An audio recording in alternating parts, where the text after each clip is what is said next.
প্রিয় ভিউয়ার, আশা করি সবাই ভালো আছেন। তো স্পিকিং ইংলিশের জন্য আসলে খুবই গুরুত্বপূর্ণ, অর্থাৎ অত্যন্ত প্রয়োজনীয় কতগুলো বাক্য নিয়ে আজকে আমরা হাজির হয়েছি। এই বাক্যগুলো আসলে আমাদের ইংরেজির উপরে কথা বলার জন্য খুবই দরকার। অর্থাৎ স্পিকিং ইংলিশের জন্য আজকে যে বাক্যগুলো আমরা আলোচনা করব সেই বাক্যগুলো অবশ্যই সবার জন্য খুব প্রয়োজন।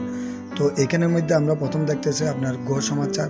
এই গো সমাচার দিয়ে আমরা কি বাক্য তৈরি করতে পারি দেখেন। আমরা প্রথমত গো প্লাস প্রিপোজিশন দিয়ে বাক্য গঠন করতে পারি, প্লাস গো প্লাস অ্যাডভার্ব দিয়ে বাক্য গঠন করতে পারি। আসলে এগুলো স্পিকিং ইংলিশ এবং গ্রামারের জন্য অত্যন্ত প্রয়োজনীয়। তো এরপর দেখে আমরা দেখেন এই বাক্যগুলো, যে বাক্যগুলো আমাদের খুব দরকার, আমরা কিভাবে এই বাক্যগুলো আপনার গঠন করতেছি। তো ওই প্রথম বাক্যটা হচ্ছে উপরে যাওয়া। উপরে যাওয়া হচ্ছে গো আপ। দেখেন, আমরা যদি উপরে যাওয়া ইউজ করি তাহলে উপরে যাওয়া হবে গো আপ, গো আপ। এরপর দেখেন আপনি নিচে যাওয়া, এটার জন্য হবে গো ডাউন। অর্থাৎ যদি আমরা আপনার নিচে যাওয়ার জন্য কোনো বাক্য ইউজ করি সেটার ইংরেজি হবে গো ডাউন। এরপরে দেখেন আপনার ভিতরে যাওয়া, এটা হবে গো ইন। অর্থাৎ যদি আপনার ভিতরে যাওয়া বোঝাই তাহলে হবে গো ইন। এবার যদি আপনার বাইরে যাওয়া বোঝাই তাহলে হবে গো আউট।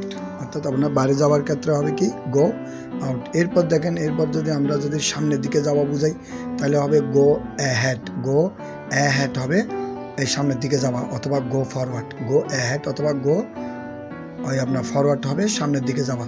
এরপর দেখেন আপনি যে আপনার 6 নম্বর বাক্যটা, এটা হচ্ছে পিছনের দিকে যাওয়া। অর্থাৎ যদি কোনো কিছু আপনার পিছনের দিকে যাওয়া বোঝায় আমরা সেক্ষেত্রে লিখতে হবে গো ব্যাক। অর্থাৎ গো ব্যাক হবে আপনার পিছনে যাওয়া। এরপর দেখেন যদি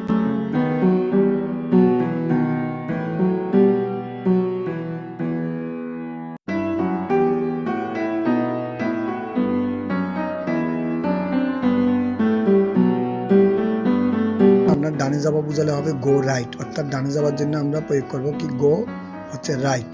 এরপরে যদি আপনার বামে যাওয়া বোঝাই তাহলে হবে যে আপনার গো লেফট। অর্থাৎ বামের জন্য হবে গো লেফট। তাহলে আপনার ডানের জন্য হবে গো রাইট আর বামের জন্য হবে গো লেফট। গো লেফট আসলে গো। এরপর দেখেন আপনার চলে যাওয়া বোঝালে চলে যাওয়া হবে যে গো অ্যাওয়ে। গো অ্যাওয়ে অর্থাৎ চলে যাওয়া।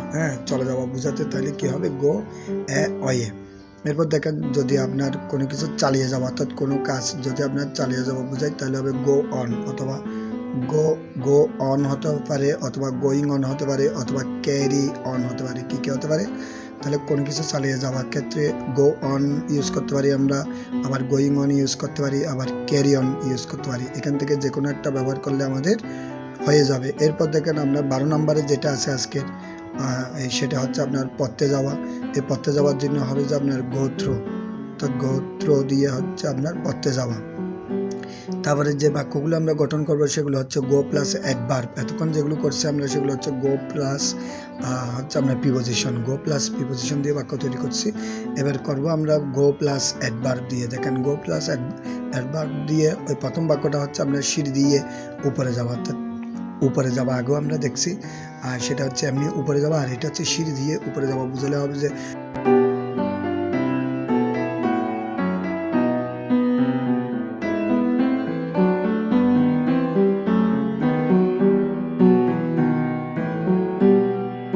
যদি আপনার ভিতরে যাওয়া বোঝায় তাহলে হবে গো ইনসাইড। অর্থাৎ ভিতরে যাওয়ার ক্ষেত্রে প্রকাশ করবে কি গো ইনসাইড। গো ইনসাইড হবে আপনার ভিতরে যাওয়া। ঠিক আছে, দেখেন গো ইনসাইড হবে আপনার ভিতরে যাওয়া। এরপর দেখেন 16 নম্বরে আপনার বাইরে যাওয়া, এটা বোঝাতে হবে যে গো আউটসাইড। অর্থাৎ গো আউটসাইড হবে আপনার বাইরে যাওয়া। তো আসলে এই বাক্যগুলো খুব প্রয়োজন। আমরা বাক্যগুলো ভালোভাবে সবাই শিখে নেব, তাহলে আমরা খুব সহজে ইংরেজির উপরে আপনার টকিং করতে পারবো। এরপরে আরও একটা হচ্ছে আপনার কথা, সেটা হচ্ছে যদি আপনারা এইরকম বাক্যগুলো পেতে চান আমাদের চ্যানেলটা অবশ্যই সাবস্ক্রাইব করে আমাদের সঙ্গে থাকবেন। যারা আমাদের ফেসবুক পেজ থেকে এই ভিডিওগুলো দেখতেছেন আমাদের ফেসবুক পেজটা অবশ্যই ফলো করে, আপনার লাইক করে, এই কমেন্ট করে, শেয়ার করে ভিডিওগুলো এই সবার মধ্যে ছড়িয়ে দেবেন।